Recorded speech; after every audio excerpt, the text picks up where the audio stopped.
Doughnuts. Welcome to the Dolls and Donuts podcast, episode 42. Today's episode will cover what's going on in the animal rights community and what's been happening in Robin's vegan dollhouse. So some of you may remember that last month, Robin talked about her St. Patrick's Day green cheesecake and wanted me to tell her if it tasted like spinach. Mm-hmm. And I can confirm that it does not taste like spinach. And she wouldn't just be saying that. No, I'll tell. I tried it, and I would tell you. I would tell you. I'm that brutally honest friend. I would tell you. Yeah. You know. And so if I had lost any credibility, I don't know how many of you unsubscribed because of that, but they're like, I'm not here I need for this you back. Shit. Goodbye. I need you back. I need it. Yeah. I need all the support I can get. That spinach crap was fake news. And speaking of fake news, no, true news. It's true. The opposite of fake news. It's time for Ask Ashley. That's me. So, Ashley, do you want to tell us only good things about animals this month? Oh, yes. They are good things. I was like, oh, crap. Oh, yes. We're good. We're all clear. Yay. Okay, so let's talk about this first. So, this is kind of just a fun little thing. I like fun little things. Since we're always talking about new products that we're trying and everything, these are things that are kind of coming to the market. So this is from Veg News, and the article is called The 11 Best New Vegan Products Coming 2019. So this is all from Natural Expo West. Oh, okay. I didn't go this year because I had to go to South by Southwest. And so this is just basically, you can see they have their information, all the information in the article. Oh my gosh, that wild brine cheese was all over my Instagram. Okay, yeah. Everybody was talking about it. It must be so good. Yeah, so the first one is this wild, I'm not going to go through every single one, but just kind of. Okay. Do you want to go through every single one? Yes, please. Okay, there's only 11, come on. The wild brine vegan brie cheese. So, yeah, the world is in love with it. Yeah, so their 3 flavors are beet blush, it says... I wish it 4 told things. Us how much one's they were butter. cost. One's butter. That's why. Okay. Beet blush, shiitake, shake up, and neoclassic are the 3. Wait, is the types. butter cashew based also? It says cultured cashew. Yeah. European style. That means it's fancy. Yeah. So those are coming out this year. I've heard other people talk about this. This is the Justin's nut butter covered nuts. So this is basically nut butter covered nuts. Yeah, nut butter covered nuts. That's just ridiculous. Nuts covered in chocolate. I mean, it's covered in butter. Yeah, yeah. So it's like nuts covered in nuts. Yeah. So this one that they show in the article here is the almond butter covered almonds by Justin's. So fucking weird. So I don't even know how. I can't even imagine how this would taste. Almond butter covered. I'll tell you how it tastes. It's gonna taste like eating a fucking almond. I guess. What? They're so weird. I feel like it'd be. Why? I don't know. Why would you eat that instead of just eating a handful of almonds? You know, if it was like chocolate, covered, if it was chocolate, I'd eat the shit out of it. Yeah. Okay. The next one is the Good and Greens deli slices. So this is kind of like gourmet deli meats that are vegan. So of course you can get your ham, you can get your turkey, you can get your bologna, whatever. Who makes ham? That kind of stuff. Vegan ham. Doesn't Tofurky make ham? I don't know. I haven't tried it. I've only tried the BioLife one.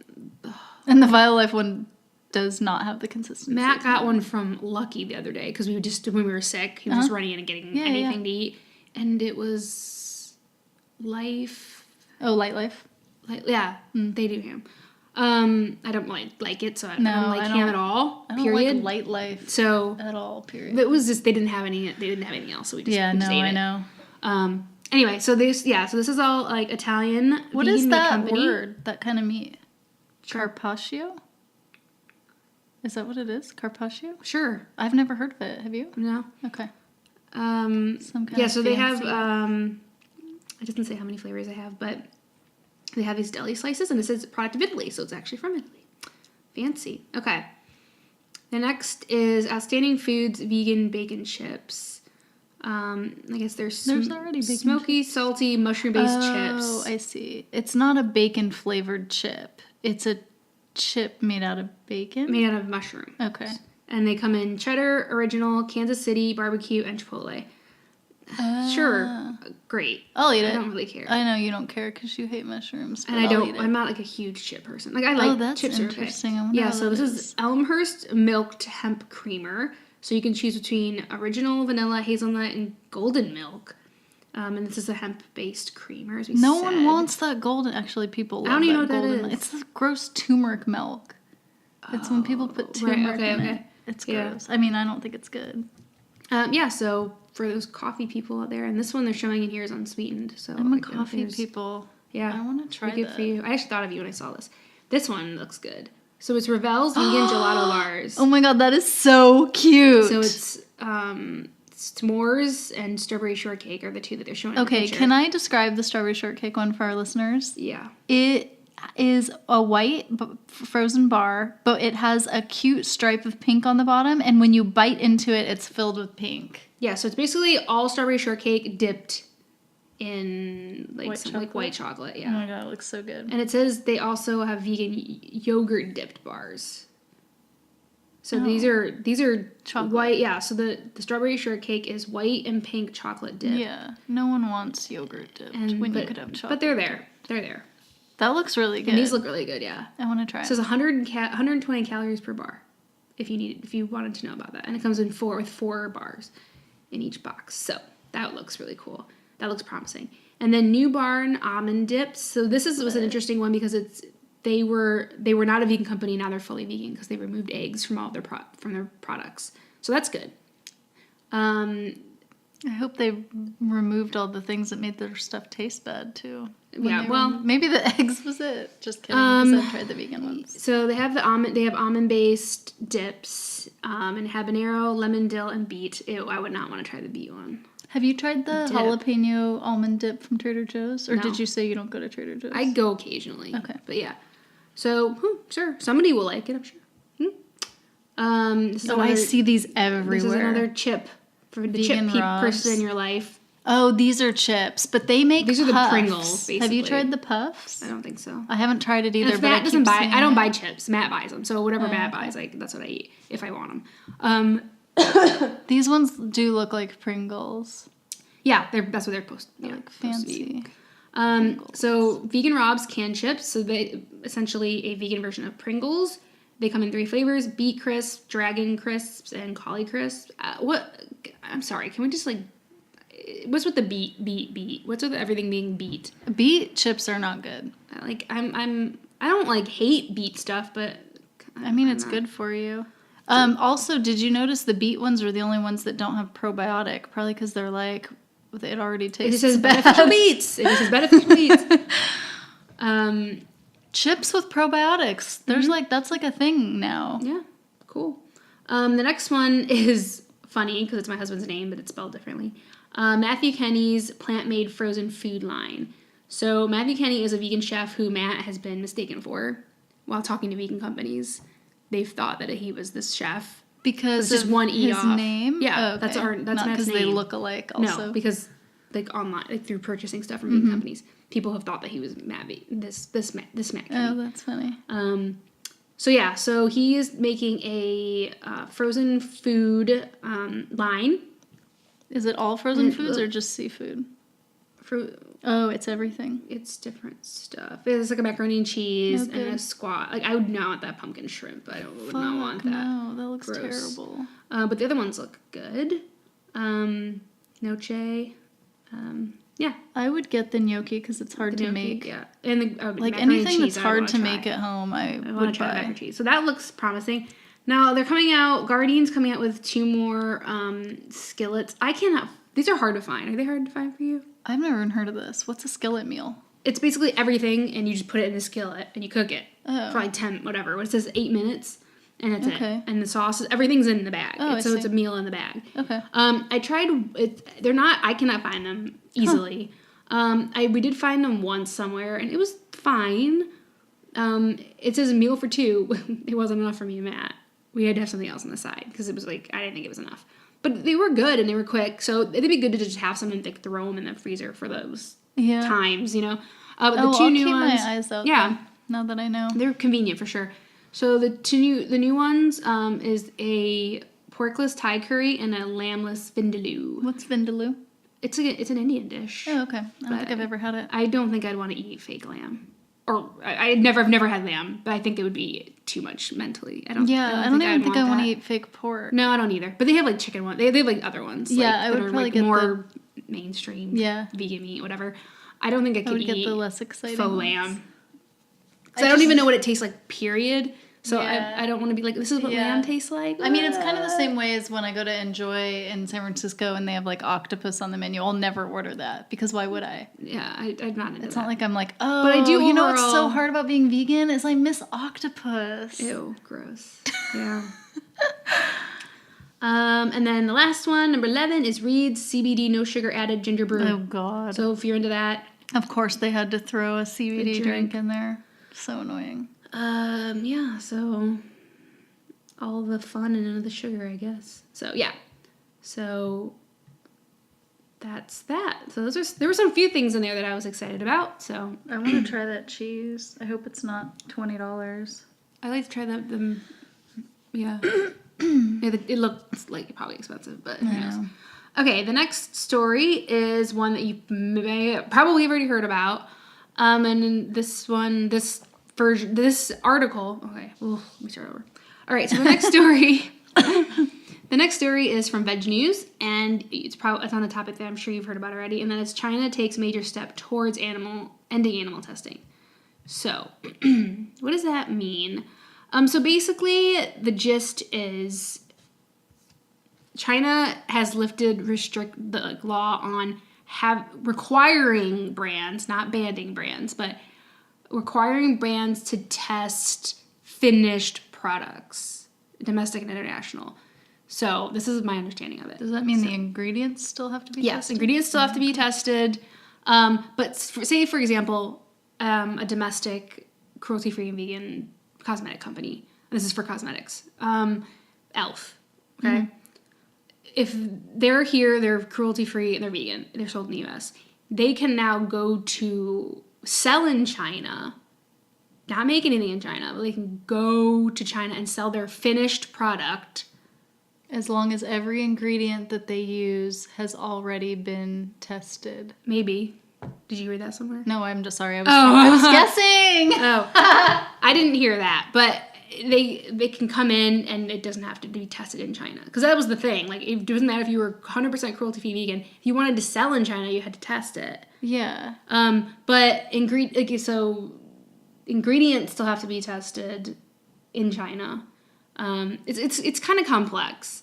And of course, companies they can just do it. They don't have to. It's not a ban. They're just lifting the law on it. So companies are welcome to still do it. Do you know what I mean? Yeah. They just aren't required to do it anymore. anymore. Not required. Like, just like here, like there's like cosmetics, different things not everything's required to be tested on animals, but a lot of companies still just do it anyway. So it's vaguely similar to that. Right.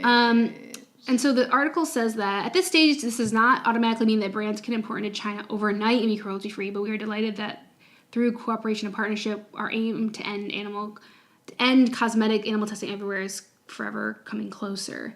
So they're saying this is like paving the way. And like China has been like obviously really, they've been criticized heavily for not just their animal rights or lack of animal rights, but their lack of human rights and stuff like that. So even this is a big deal. And I think hopefully it's just like one little pebble out of the wall and eventually it will start crumbling. So yeah, post-market animal testing is no longer a requirement on finished domestic or imported cosmetic products. So that's the official gist.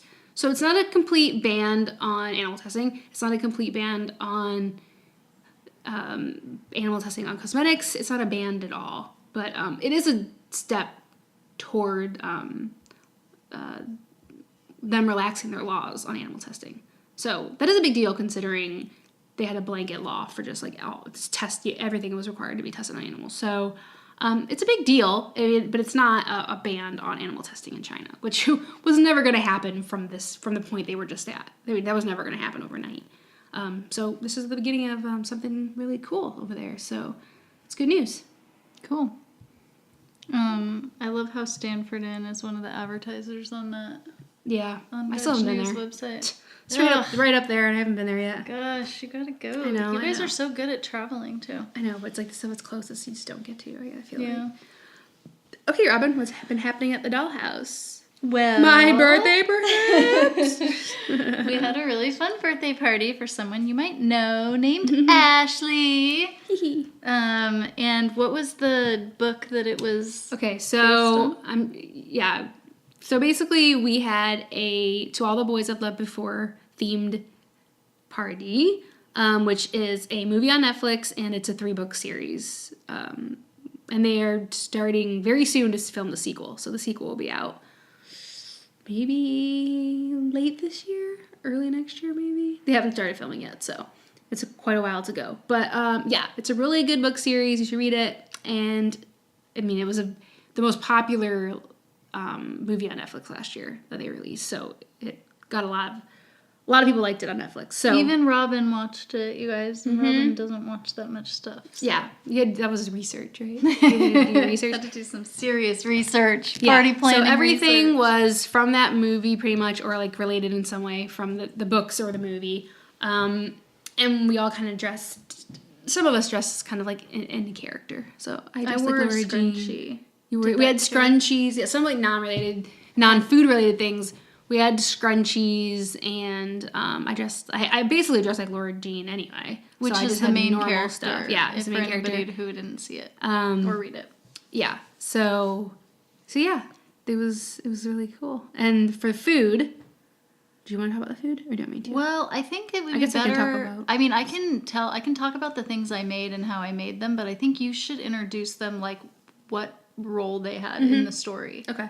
Because I don't know that part. Okay. So it was kind of like a tea party-ish. I brought kombucha because it's just something that they have a lot in, since it's like young kids in the books, so teenagers, they have kombucha, so we just brought some kombucha. And then I brought the sandwiches, kind of made like tea sandwiches.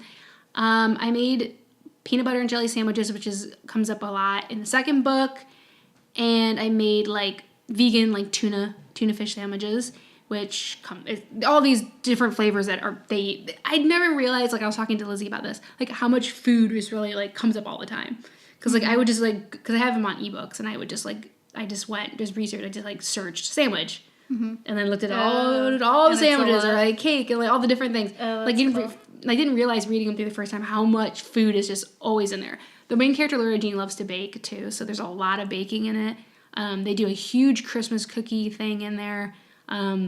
So there's a lot of, it's very food centric. It's something I didn't even realize. So it was really easy to have all this different food stuff.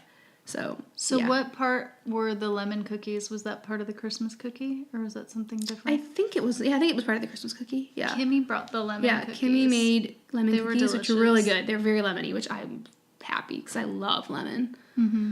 Can't have enough lemon. And then for those of you that haven't seen it or read it, there's basically a turquoise hat box, which the main character, Laura Jean, has love letters in that she kind of like hides in her closet. So that's like a big item that like those letters like are the beginning of like setting things in motion for all 3 books. So Robin made a turquoise hat box that had like a lid. The hat was cake and a bow on top, and then was it like on rice paper? Or what was it? What are those that you drew on? Oh, yeah, the letters were rice paper. And then there was little letters inside that were, like, drawn on with rice paper, and it was so cute. We'll post a picture on the Instagram if you haven't already. Yeah, we can do that. Yeah. Yeah, so it was really cute. You'll get the gist. You'll get it and I'll post a reference picture, too, of what it looks like in the movie. Oh, yeah, we should. So that people can compare. But don't scrutinize, okay? No, just so you know, if you're not familiar, you'll know what I'm talking about. And it was really cute. And so you want to talk about making it, or what it was? It was chocolate with, is it mint? Yeah, it was. Because I was trying to think, like, the turquoise color that the hat box was, like, what flavor came to mind. Mm-hmm. And so I did a mint chocolate with mint frosting. And it was quite a construction feat. I have never tried to make anything quite so, like, workable. Yeah. Functional cake. Yeah. Like, my cakes are pretty, but I've never tried to make them like open and hold things. Yeah. So it was challenging and it was fun. If I had it to do over, I would have decorated the inside more. Because I was kind of just like, oh, it's just like a hole. It doesn't need to be cute. But like, I just kept wanting to open it and look inside, and then it looked ugly. Oh no. So I would have done that differently. But I'll try to post it in all the places before this goes live, so that you guys can see it if you're interested. Yeah, and then another thing we had were the Calafia mango yogurt drinks, which we will talk about what we thought of those later. But the family, Laura Jean's family, the girls, her and her sisters are half Korean. Their mom was Korean. So they have like the yogurt drinks. So this was the closest we could get to that, which I think was pretty close. Drinkable yogurt, basically. And so we had those. Did we have popcorn? I don't even remember that. Yeah, but what was the part from the book that had popcorn? I don't even remember. Oh, okay. We had popcorn, which they have like a lot of movie nights and stuff, so it's probably something popcorn was just there. That was it. What part was the donuts from? Donuts, I think it was like from a road trip. I think there was some donuts, or like they drive to school a lot together, so like there's donuts and stuff, and like in those I think it was like in the car. There was like times in the car where they had donuts. Oh, okay. So we had donuts. So the donuts Kimmy got from Vegan Donut Gelato, which is a place in the Bay Area. There's a location in Oakland and a location in San Jose it's all vegan donuts. And she plated them like they were so pretty on the table. We had set the whole table up because we like making everything pretty for parties. And then Kimmy came in the kitchen to like help me in the kitchen. And then we came out and in like 10 seconds maybe, I don't even know. It was like the shortest amount of time. Macchiato had eaten like half of the donuts. And I was just like, I hate you. And of course the cute ones with like sprinkles, not the ugly ones in the back. I put the cute ones in the front and just whatever. We had so much, like we didn't even eat the donuts. We didn't even eat a lot of donuts. So yeah, we had a lot. Yeah, it was okay. And one of the things that I remember from the movie, and I don't know how similar this is to the books, but the dad was always trying to make Korean food for the kids, and they were always like, yeah, their mom, so good, their mom passed away when their youngest sister, I think the youngest sister, Katie's probably like 12-ish, maybe, and she passed away their mom passed away when she was like maybe 2 or something, so their mom has been gone for like 10 years, and their dad's really concerned about keeping their the Koreanness like in their lives. So he like Robin said, he does like try to cook like Korean food for them. Not very well, but he tries to like keep the Korean influence in their life. So yeah. So our friend Sarah, who is vegan mademoiselle on the internet, made bibimbap for us, and it was delicious. It was good. Yeah, I don't think I'd actually had it before. It's like one of the only Korean foods that I like because it's kind of mostly accidentally vegan, so it makes it easy. Yeah, it was very good. It was like nice to have, and we had that first before we had our sugar hangovers and sugar rushes and everything. So yeah, I think probably out of all of us, Lizzie probably had the biggest sugar hangover because I don't really think she eats. She's not doing sugar really. Yeah. So like to have none for so long and then to have a lot. Yeah. So basically every time she hangs out with us, she probably has a hangover the next day. We shorten her life by poor Lizzie. A couple months probably. She must love us so much. Yeah, it was really good. It was so good, and I had so many different things. I had indigestion all the whole day. Oh no, that's so sad. Yeah. But it was worth it. Oh, I'm like, I didn't. I felt great. My body is not a temple. I put all kinds of trash in here. Because we just had so many different things. I just mixed so many different things. Yeah. Like, yeah, that's true. I guess when I mix things, sometimes my body's not happy. Yeah, so the next day I was like, get a Pepto-Bismol. I was good. I was fine then. I have these hippie pills called papaya enzymes. They're made by Zand. They work great. If you ever want to like wean yourself off of the Pepto onto something more natural, let me know. I really like them. And yeah, so your birthday party was like the big success of the dollhouse, I would say. Nice. But I also never mentioned that I made ravioli, which is on vegandollhouse.com, and I never made any kind of pasta before. So this was like my first foray into making pasta. Really? I'm shocked. Really? Yeah, I thought you'd be like, oh, I'm just whipping this up, whipping that up, and I have angel hair and this and that, and doobly. I don't know anymore. Spaghetti, angel hair, ravioli. Yeah, I don't know any other pasta. I guess it always seemed like such an undertaking, and pasta is seriously like $1. Like, it's so cheap. I even buy organic pasta, and it's like $1.20 or something. $1.05. Yeah. And so I just felt like, what's the point in making it, like, spending all that time? But actually, like, making the heart shaped and making it pink, like, it was fun. I think I would do it again. Yeah. So I am looking into that's not a pasta tools. you can go and just buy, too. Exactly. So that's the difference. Yeah, totally. Yeah. Special pasta. So the pink heart ravioli is on vegandollhouse.com. Nice. And I think we should transition into Whimper, Boom. where we talk about the vegan product we tried for the first time, and we decide if it made us wag or whimper. And I'm about to try one of the things you're going to talk about. I'm going to try it for my first time right so we're going to first tackle the mango yogurt drink by Calafia.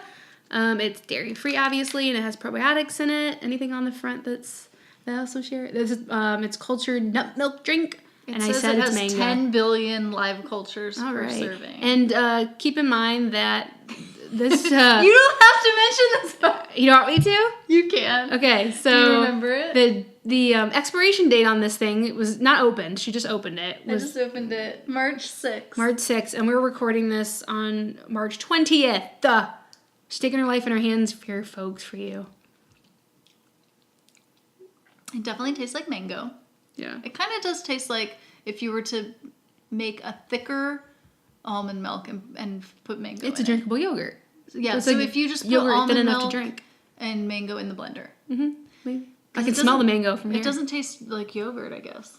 Oh, I feel like it kind of did. I can't remember now. It doesn't have that sourness that yogurt sometimes has. Oh, I see. Are you sure it doesn't? Because it's old. Yeah.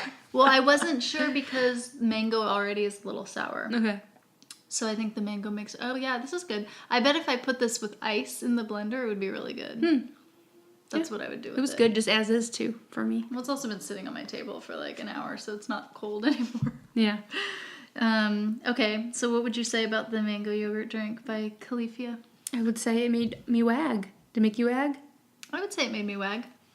I was unconfident in that. I mean... It wasn't an ecstatic It wasn't wag. bad. It totally wasn't bad. Yeah. I think if it was cold, I would drink the whole And maybe thing. if it wasn't so old. I swear those expiration dates are just like suggestions. What does it say? Does it say used by or... No. It doesn't say anything. Okay. Well... Oh, I almost said 2018. Just kidding. It's 2019. We're good. We're good. I would have not let her drink it if it was that Dude, old. my eyes are getting old. I need to wear my glasses when I read small print. Okay, we'll let it pass. Okay, so it made us wag? Made us wag. Okay. So I have a thing to complain about. I went snowboarding. No. Not Robin complained. You've been really over. good lately with the whimpers. Thank you. There hasn't been a whimper in a while. All right, so I've been building up to this one. Very whimpery. Hang on to your seats. So I really like these ramen cups that McDougal's makes. I don't know if you've ever had them. I don't buy them often, but I've had them before. Yeah, just Okay. like in. Yeah, it's not something that you would just have because it's not that much food.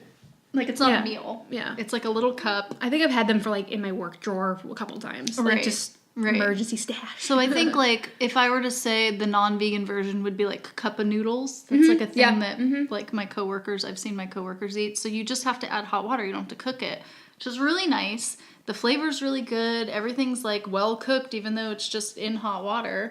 And so I really like those. So I bought a bunch of them at the store because I knew I was going snowboarding, and Tahoe is like known for like a void of vegan food. And so I was like, this is perfect. Like it's going to be cold and I'm going to want ramen every time. So I got all these soups and didn't pack them because I'm a huge dummy. Oh my God, Robin! Why did you make a list? I had a list. It wasn't on the list. Well, there's your first mistake. Yes, that was the first mistake. The second mistake was going to the store and buying the Annie Chun's noodle bowl because they didn't have the McDougal's ones. I'm trying to think. But that's not Right. I'll let you go. Go ahead. Yeah. I think it's not the same as where you just add water. It's one where you have to cook it. So it comes in a bowl, but the room we were staying in had a microwave. Yeah. So I followed the directions. You put the water into the line, you put the lid back on, you microwave it, then you let the lid sit in there, you stir it, and then it's ready. So we did that. Definitely not ready. So it went back in. We did a whole nother rotation of cooking. So the 3 minutes and then 3 more minutes. Took it out, let it sit, tried it, still not cooked. Like the veggies were hard. Are you sure it wasn't the microwave? I mean, like everything was it was hot as fuck. Like it was steaming. I could barely touch it. I was burning my hands. Interesting, because I've had these before and I've had good experience. I don't know if it was They're just super high in flavor salt, so that I don't buy them. But I've had them. I've brought them. I think I brought them to my DC work trip. I just put like a couple in my bag, just to be just to be safe. Emergency. Yeah. I believe it's the same ones. Yeah, I'm pretty sure it's the same ones, and they're good. Oh wow. But maybe you got a bad one. Because I've had them more than once. I've never had that issue. It was so terrible. All the veggies were hard. Maybe it was like an old one that they hadn't cleared out. That was past it. Did you check the expiration date? Like once it wasn't cooking? No. I know. I'm just trying to figure out because I've never had I mean, I wouldn't eat them all the time, but I tried to email them and ask if it was like normal or if I was doing something wrong. I've never had an experience like that with it.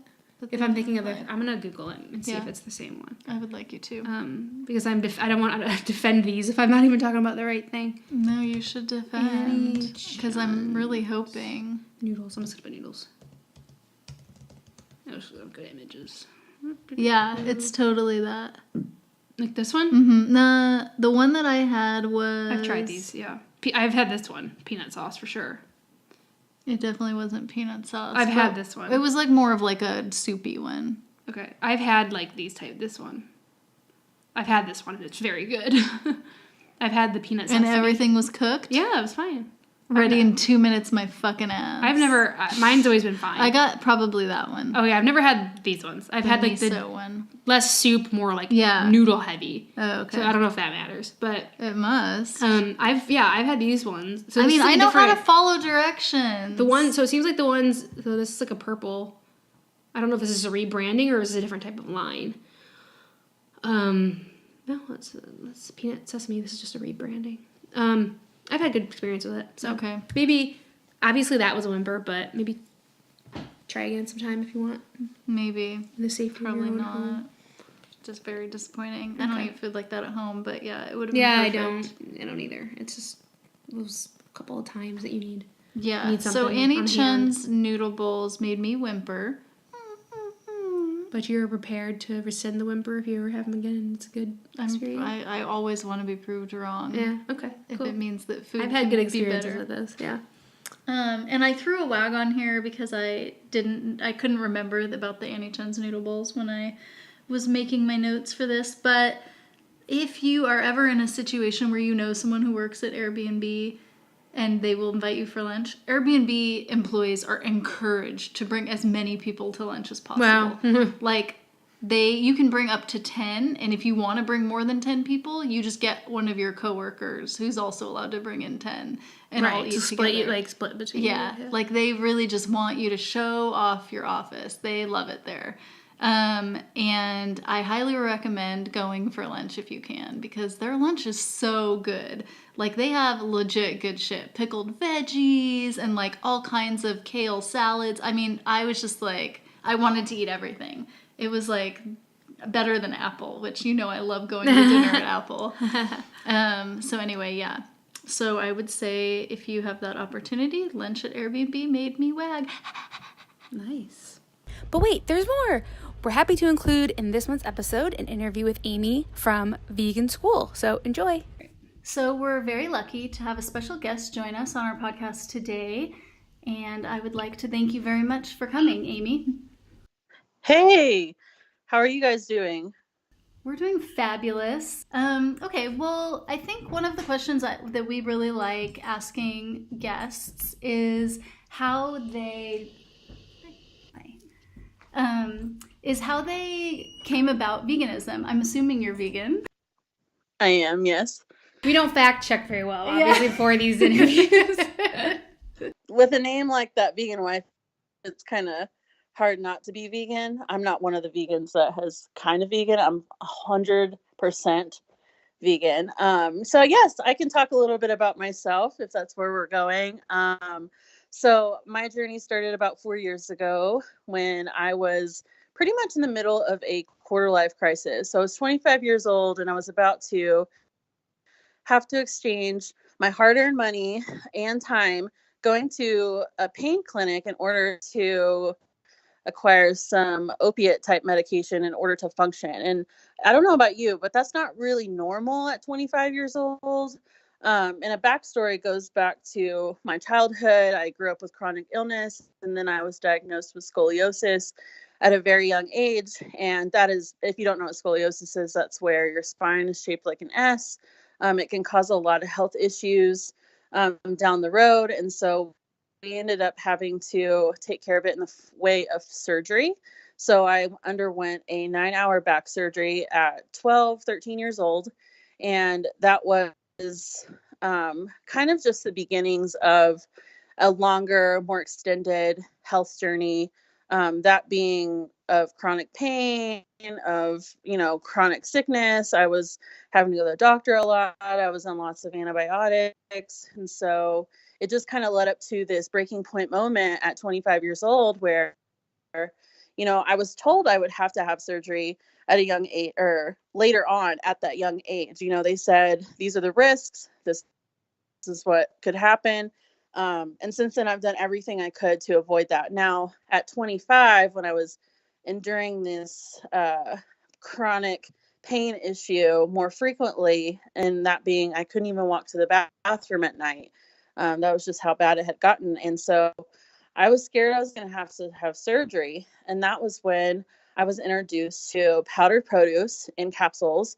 And that was the catalyst. So basically, it was phytonutrients from 30 different fruits and vegetables in capsules. It's basically Jetson food. And I started taking that every day, started noticing that my body was responding positively to the phytonutrients that I wasn't getting on a regular basis. And that just made me want to dig a little bit deeper. If you know me, I'm a learner. I like to continue to learn. I'm always I'm listening to podcasts. I'm watching YouTube videos, YouTube channels. I'm educating myself. And I also am on the radio every week now because of this. 2 years ago, actually, my aunt, who has a show on LA Talk Radio every Wednesday at noon, it's called State of the Oceans. She invited me on to be the vegan correspondent because the previous one had gotten pregnant. So they needed somebody young, somebody who understood the health aspect of things. And she had been watching me over the last few years and invited me on. And so now that's how I kind of got my gig. I never thought it would get to this point, and I'm so honored that to even be asked onto this podcast, just because this isn't where I thought I would be going. So I really appreciate you ladies asking me to be on today. It's quite unreal at this moment. So I super appreciate it. That's an awesome story. So, have you been able to take less pain medication then? Like, how is your pain level now that you've been vegan for a while? I love that you asked that question because that is something that I'm really proud of. I don't have to take pain medication very often. It's only in extreme circumstances that I do that. I don't like to take medication just because of what it has done to me in the past. I went from taking 4 ibuprofen per day to not taking any at all ever, hardly. And that in itself was huge. 4 ibuprofen a day, sometimes twice a day, because that's just how bad it was getting. I did everything I could that I knew of. I had done these health products that you see people selling online. And in fact had, been involved in a company for a year, and then realized that, first of all, none of the products that I was using were vegan. Second of all, figured out that this company wasn't very upright in its values. and caused a lot of people a lot of harm. And so I hate to say that I was a part of that at one point, because it's so, it's just so different now, the way that business works, and everyone's just trying to monetize on their passion, quote unquote. And, it can be really confusing. And having this background in graphic design and advertising, where I went to school to learn how to make things look pretty, and where I worked in corporate America and agency settings, building advertisements for big companies, I started to see the connection between the discrepancies between companies who are trying to make a profit off of people's pain. And so that's my whole motto now is no fads, just food, because I am trying to promote something that's more realistic, but also holistic at the same time. And because I think that people don't understand that there's personal growth and development that happens over this journey. Maybe you to understand that. I don't know exactly how long you've been vegan. I've only been following you along for a little bit, so we're just getting to know each other. But there's this journey that comes with it. I started health, and now I've evolved to the importance of climate change, the importance of the animals, and the importance of having a clear conscience and what that means for the human race in general, if you know what I'm saying. Totally. And I think that's the case for everyone I've met who's been vegan for a number of years. We kind of start out with one goal in mind. We go vegan for one reason. And then once you're vegan, you realize how many other things you start to care about. It almost kind of drives more compassion in people. Yeah, it's an education. Exactly. It's an education. Like, I went, well, to answer your question, I've been vegan for almost 7 years. You've been vegan for what? 20? Yeah, 20. A long time. Wow. But yeah, I went vegan purely for ethical reasons. And then health was the next thing that was kind of revealed to me. And then environmental as well after that. So yeah, it's an education. So with all of that, can you tell us a little bit about vegan school and how that came about? Yeah, so vegan school is what I wish I had when I first started going vegan. It sounds like you two have a lifetime of experience combined. In fact, you're 27 years together and I'm 28. So we basically have been as vegan as I've been alive. So that's pretty incredible to say. And I applaud both of you for that and for being around for 20 years. That just goes to show that it can be long term, which is what I'm trying to get at.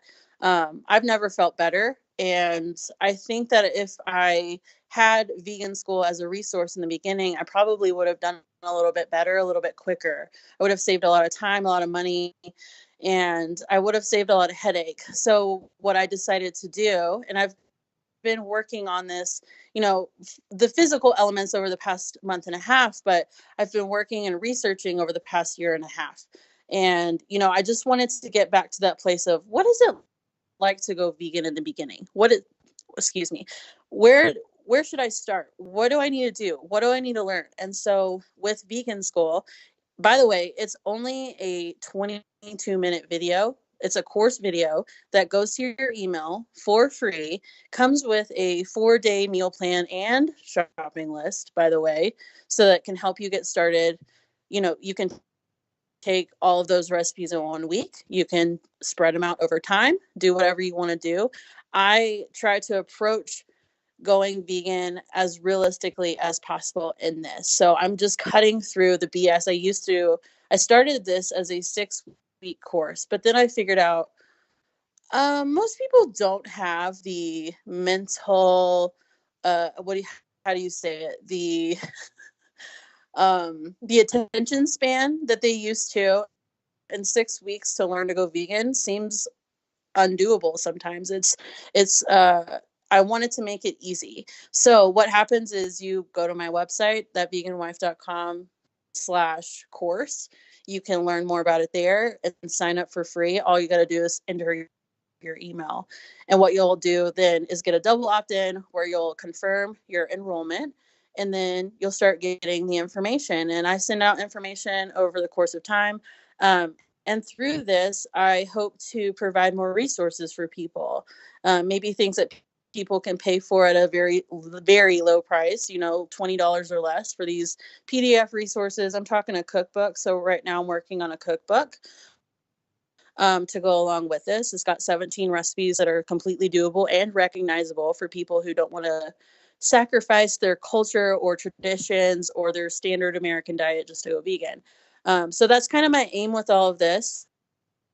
And like I said, it comes with a course video in your email with the meal plan and shopping list. And I have a awesome resourceful Facebook group called Veganers. And it's a group for veganers who don't know where to start, don't know what even research to look at, don't know what it means to be plant-based or vegan and the effects of climate change. So I'm really trying to educate people here. I'm trying to do it in a way that is not profiting off their pain, because I know what it's like to be there. I think we all know what it's like to be there in the beginning, because we all have a starting point, as we've talked about already. So yeah, that's kind of a little bit about Vegan School. Cool. And so if someone signs up through your website and they start to get emails with information and videos, and they are interested but they feel overwhelmed, can they go to your Facebook group and ask questions? Are there people there in the group that will answer and help them along? Well, right now it's just me. I'm a one-woman show, so I will be answering personally all of the questions that come in. There hasn't been any yet. Obviously, Vegan School is brand new, so we don't have a whole lot of people in there. But the people that are in there are reading along. They're getting resources, and yes, I welcome those questions. I welcome those questions anytime, really, especially on social media. I love it when people ask me those questions, and if I don't know the answer, I'll go find it, because I have connections within my radio show and within the guests that we've had on. So I know that I can find an answer if I don't have it. So yeah, that was a good question. So obviously this is kind of targeted towards people that are dipping their toe into veganism. Is there anything for established vegans in this, or is it really just geared towards people that are starting out? Well, I would say that we all have something to learn. I actually had a vegan not too long ago, and I don't remember who it was. And if it was one of you, I'm sorry. But if, because I get a lot of messages about this kind of stuff. And so someone actually they said, I've been vegan for longer than you've been alive, but I'm going to register anyway because I could learn something new, And so that's the attitude that I hope established vegans take on with this. And, if you want to share this, I would always suggest, for instance, looking into something yourself, especially if you're going to share it with somebody. I think that blind posting and sharing can be misleading for those who are trying to really help people. And so what this is a relearning guide. So you can watch this video in your own time. If you know something already, then ask yourself the question, what can I learn from this? This is a question that has been asked to me. I'm currently going through a business school, and that's always the question that's posed, because I'm in business. I've been in business for a long time, but there's always something that I can learn, right? So the same thing applies to veganism. You can always have something to learn. And even if you've been around for 20 years, you can still learn something too. I'm sure that we all can, because there's always new products coming out. There's always better, more efficient ways of doing things. And I am in the seat of constantly learning. So that's just how I like to view it. Yeah, totally. Well, it sounds really cool. I definitely love the name Vegan School. I think it's it's very clear what it is. I think it's nice that you're there to help, you know what I mean? It's very clear that you're there to help people, and I think that there needs to be more of that kind of helpfulness in veganism. Yeah, I know I agree. A couple organizations or whatever, they have a vegan companion program or something similar, where people that are starting out can have someone to contact and everything, because that support is important, especially when you're going vegan in the middle of America or somewhere where, here, almost all my friends are vegan. Vegans are everywhere out here in California. or on the coasts. But if you're in the middle of America or in the South, you might be the only vegan that you know. So it can be isolating and when you're starting out. So I think that's especially important for those people. Yeah, and I'll just add on quickly to that. We decided to go vegan when we lived in the south of food culture. So we lived in Louisiana at the time, like Podunk, Louisiana, and if we can do it, anyone can do it. I also decided to go vegan a month before the holidays. Here in America, the holidays are big deal, right? So it was very difficult in the beginning, and I did not have anybody, especially I only had like maybe one or two people local to me that I knew that were vegan, but most of the people that I knew that were vegan were online, and so that was how I stayed inspired. Yeah, vegans are so lucky now we have the internet. Right. Did they have the internet when you were first a vegan? You know, not to age myself, but no, they did not have the internet when I went vegan. It was just starting out. The internet was just becoming a thing. MySpace vegans. MySpace vegans, oh my gosh. Okay, well, I don't have any more questions. If people want to reach out to you on the internet, do you want to just reiterate where they can find you? Right, so if you want to learn more about vegan school, you can go to my website. It's thatveganwife.com/course. If you want to just learn more about me, about what I do, the radio show that I'm on, if you want to get inside information, you can always go to That Vegan Wife on Instagram. That's where I post the majority of the inside life of going vegan. And then if you want to reach out to me on there, you totally can. You can find me on Facebook. I have a Facebook page where I post relevant articles involving climate change, veganism, recipes, and as well as personal updates on there as well. And then you can learn. Yeah, that's it. That's the best way to reach me.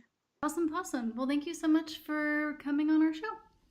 Yes, I so appreciate it. Thank you so much for having me.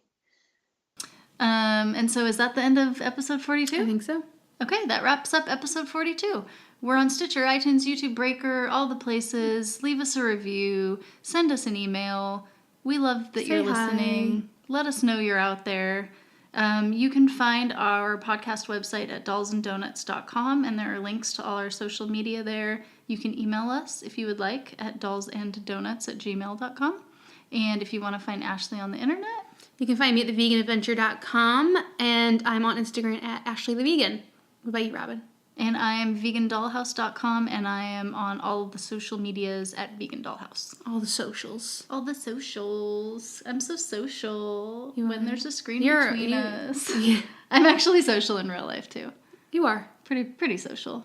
I talk to strangers. More social for your own good, I think. Especially when it comes to hobos in Austin. Just kidding. I'm just going to dwell on that for a while. Yeah. Bear with me, people. I'm sorry. The next 6 months, she's going to talk about the homeless community in Austin and how they want to, I don't know, attack her or kiss her. I don't know. Yeah, who knows? Or both. I don't know. I guess kissing you would be attacking you. So yeah. It's not consensual, non-consensual kissing. Non-consensual kissing. Wow, this is really snowballed conversation. This is the outtake. Yeah. Okay, we're getting a little bit slap happy, I think. Okay, so thanks for listening. Bye. Bye.